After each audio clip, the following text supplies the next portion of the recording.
jenenge apa jenenge? Wong ki nek wis nganti milih jalur seniman kuwi kudu sing totalitas lho, arep digoyong apa lan kepiye? Ya nyuwun pangapura nek pomone ana gayuk tunane ya, Truk. Aturke panuwun sing tanpa pepindhan karo PG Rejosari sing wis minitaya marang awake dhewe ping pindho iki. Heeh, arep sama kuwi, Truk. Apa kuwi?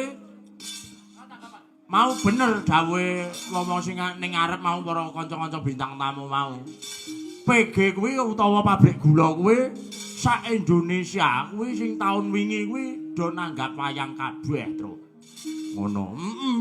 Ning marandene tahun 2026 ini adalah tahun refocusing. Oh iso ngono. Pengurangan anggaran di semua lini ngono. Oh iya. Mula patut diacungi jempol untuk PG Rejosari sing isih ngeluri budayane awake dhewe ngreh pakeliran wayang, Truk. Iya. Tenan. Wis pokoke aja nganti ora wayangan ya, pokoke kudu digempatkan wayangan dan wayangan ngono, Truk.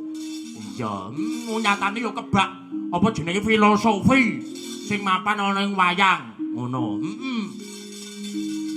Oke anu apa jenenge, Truk, patuladane. Kayon ambak sak kayon iki sing iki. Iki. Kayone gone, Truk. Nggih. Kayon iki mengku filosofi sing dhuwur, Truk. Oh kok iso ngono. Saiki sawangen. Lah iki ning kene iki ning kewan-kewan nyun sewu ya, ning kene ning kowe. Lutung to, lutung. Lutung iki ning banteng iki ana macan, eneng merak, ana kewan sing komplit. Lah kabeh kewan-kewan iki kabeh kuwi ditunggangi karo buta-buta iki loro iki. Lah buta loro iki penggambaran tentang hawa nafsu. Oh ngono. Lah wong apa kuwi jenenge perwujudan kewan-kewan iki nepsune menungsa sing pengin golek bondo utawa omah gedhong kraton magrong-magrong iki jenenge bondo donya sing digoleki karo wong sing kepanjingan kewan kuwi. Ngono. Lah, filosofi ini apa pesan morale? Kowe nek dadi menungsa urip ning donya iki aja nganti rayan kaya kethek, buru bondo pengen kraton omah magrong-magrong. Besok kowe matimu bakale nyemplung ning kene. Ngono lho. Nyemplung ning geni, nyemplung ning kawah, nyemplung ning neraka. Kuwi filosofine salah sijine kuwi sing akeh banget.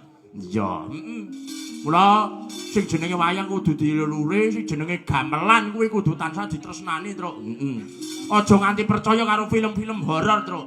Kok iso ngono? Film-film horor kaya ngangkat tentang karawitan apa jenenge gamelan. Gamelan kuwi menakutkan, mistis kayak gombale amoh kaya rasa ditulat kaya ngono kuwi, Truk.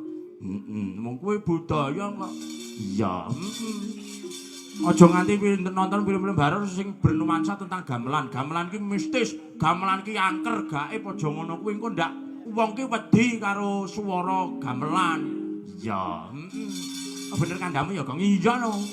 Nek awake dhewe sing memproklamirkan bahwasanya budaya kita ini adalah adiluhum, sapa nek ra aku kowe? Iya. Terus panuwun sing tanpa pepindhan. Iya.